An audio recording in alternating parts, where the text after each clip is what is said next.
Welcome to this late edition of Fox 5 News Edge. I'm Tom Haynes.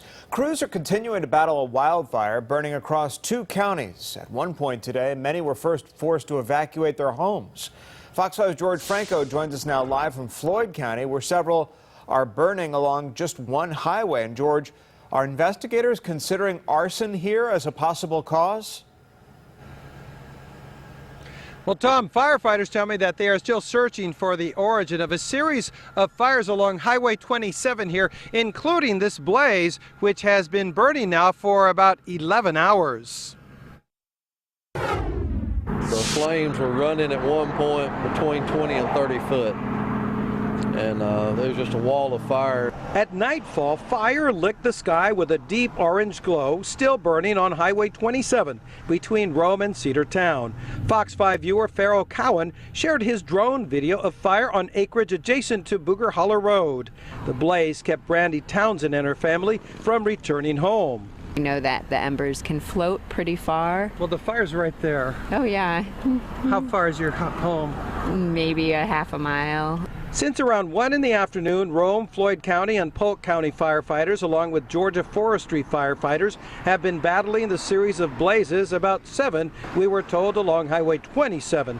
Earlier in the day, firefighters say residents of about 24 homes voluntarily evacuated on Booger Holler and other locations. They were afraid of the fire moving in on them. They've all been made access back to their residences at this time. Battalion Chief Gene Proctor says the cause of the fires is under investigation, despite, he says, an anonymous call to 911 claiming a white man in a scruffy beard had set the fires. At this point, we're not looking for an arsonist because we have no idea what to look for. It could have been a large tractor trailer with a chain or a cable dragging, and as it drags, it would have created sparks and left a line such as this. Whatever caused the line of blazes sent into motion a lot of firefighter activity to protect people and property. Brandy Townsend and family were nervous as the night wore on, and they were kept from returning home.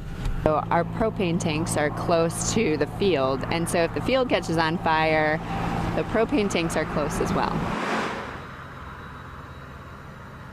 And I just spoke to the troopers right behind me who tell me that Booger Holler Road up the road here has been reopened. So Brandy and her family have been allowed to go home as well as everyone else. The fire department also tells us that a firefighter was injured, taken to the hospital with heat exhaustion, and that he should be released by now or will be soon. We're also told that the biggest danger tonight isn't necessarily the fire, but what it is leaving behind. Look at the smoke here on Highway 27. It is laying down close to the road. It is pea soup thick, and that, they say, is a hazard for motorists, which is why these squad cars are positioned along this highway.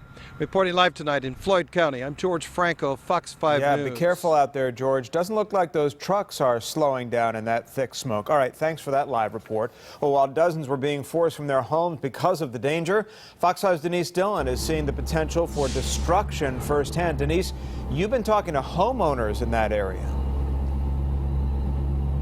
Yeah, people who live here along Cave Spring Road. I talked to a number of people who's telling me that the fire came within feet of their homes, and they say if it hadn't been for the dozens and dozens of firefighters who have been out here throughout the day and into the night, they could have lost everything.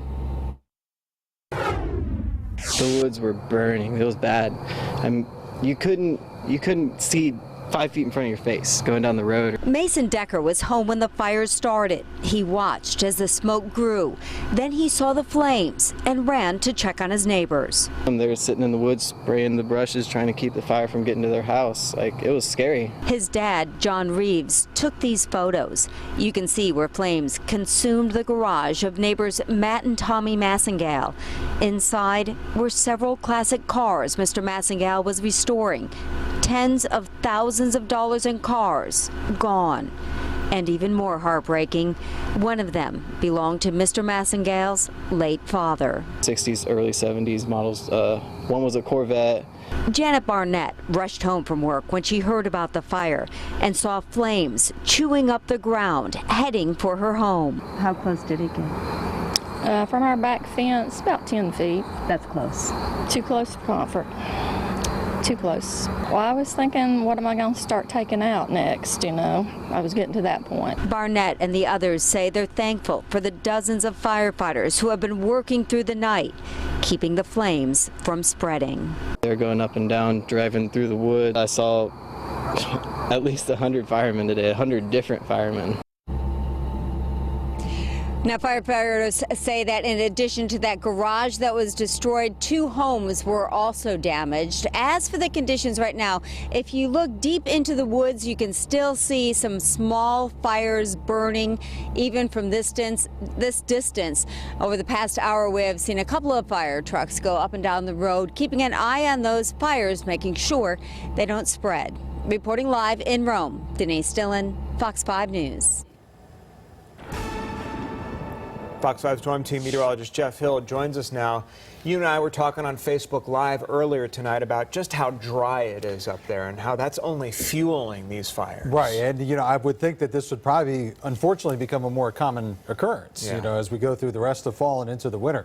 Let's take a look at our drought for you, our drought map here, and you'll see the fires that are burning over there in Polk County and Floyd County. It's the northwest and the western sections of our viewing area that have seen the worst drought.